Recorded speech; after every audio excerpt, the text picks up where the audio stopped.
pegawai yang bersangkutan. Nah, teman-teman sekalian, KPU RI besok sebagaimana yang telah dijadwalkan melaksanakan kegiatan simulasi pemungutan suara pemilihan serentak 2020 dengan protokol kesehatan yang ketat pada Rabu tanggal 22 Juli 2020. Jadi untuk peristiwa positif COVID-19 kita sudah mengambil tindakan, kita sudah melakukan isolasi, kita sudah melakukan disinfeksi, termasuk melakukan tracing terhadap orang-orang, termasuk melakukan pemeriksaan terhadap orang yang berada dalam satu ruangan dan hasilnya negatif semua. Ya. Nah, KPU juga sudah melakukan koordinasi dengan lembaga terkait, ya, dinas kesehatan, gugus tugas itu juga sudah dilakukan. Gugus tugas sekarang namanya jadi Satgas, ya. Kita sudah lakukan koordinasi dengan mereka. Nah, peristiwa yang terjadi hari ini tentu menjadi pelajaran penting ya bagi kita, bagi teman-teman KPU provinsi, teman-teman KPU kabupaten kota, bukan hanya komisionernya tapi juga sekretaris jenderalnya, termasuk ini pelajaran bagi semua. Nanti kalau pada hari pemungutan suara, ini kan terjadi menjelang hari pemungutan suara. Jadi suatu saat kalau kita menghadapi situasi semacam ini, langkah-langkah apa yang harus dilakukan itu bisa kita rumuskan dengan tepat. Hari ini kita juga minta masukan kepada lembaga terkait menghadapi situasi seperti ini, termasuk hujan. Ini juga menjadi penting ya, pelajaran bagi kita. Menjelang hari pemungutan suara ada hujan deras. Peralatan-peralatan yang sudah disiapkan harus diamankan supaya tidak kena hujan dan sebagainya ya. Teman-teman bisa lihat sendiri, teman-teman media yang ada di sini. Jadi ini sekaligus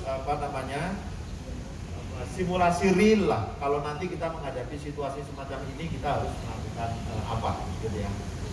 Teman-teman sekalian, mungkin itu yang bisa saya sampaikan. Kalau ada pertanyaan saya persilakan. Mungkin saya akan batasi 2 atau 3 pertanyaan saja ya.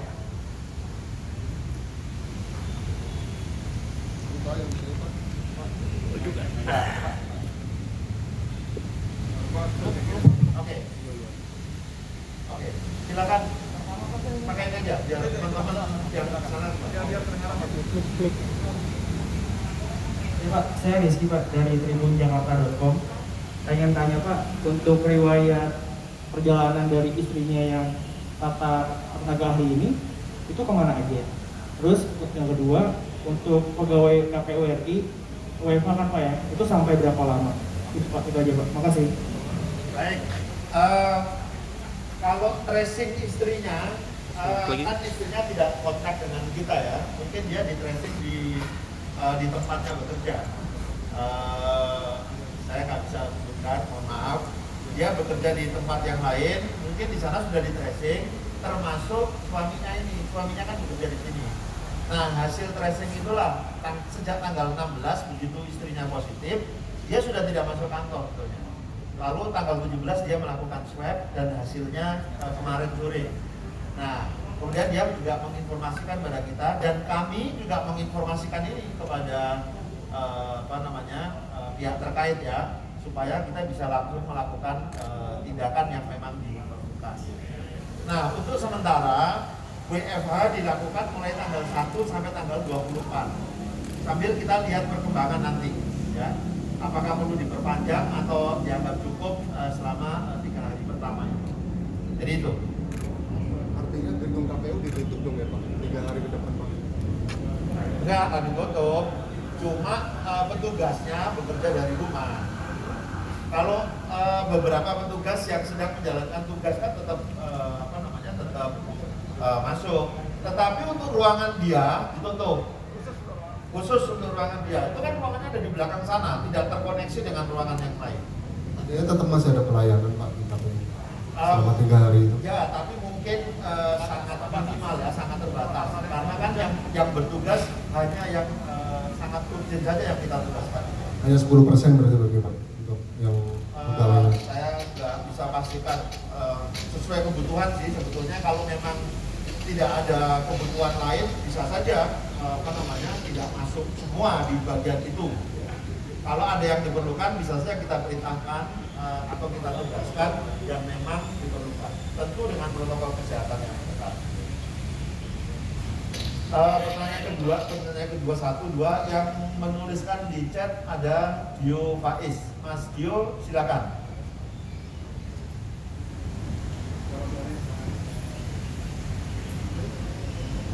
Sebentar Mas Dio ya, sebentar. Suaranya. Suaranya bisa di atau ini saya besarkan di sini. Silakan Mas Dio.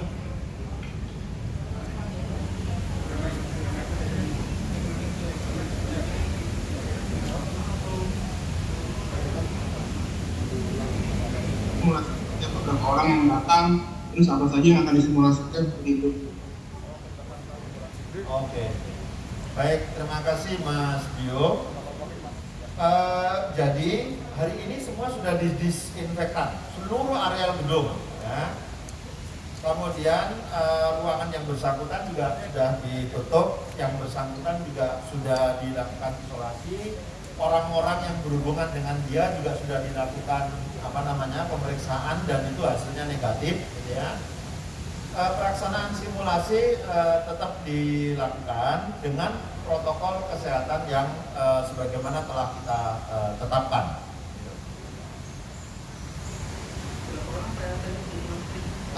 Kalau daftar pemilihnya sebagaimana yang kita atur dalam PKPU ya, maksimal 500. Cuma kita kan tidak tahu nanti yang akan hadir berapa banyak. Kami kalau teman-teman lihat kita sudah mempersiapkan TPS untuk pelaksanaan simulasi besok. Jadi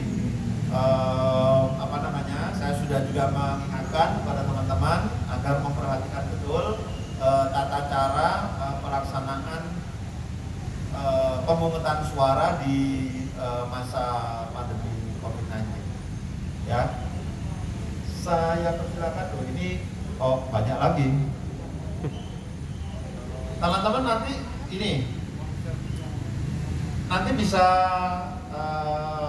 wawancara dengan para anggota ya. Tapi kira-kira itu beberapa hal yang kita bisa sampaikan.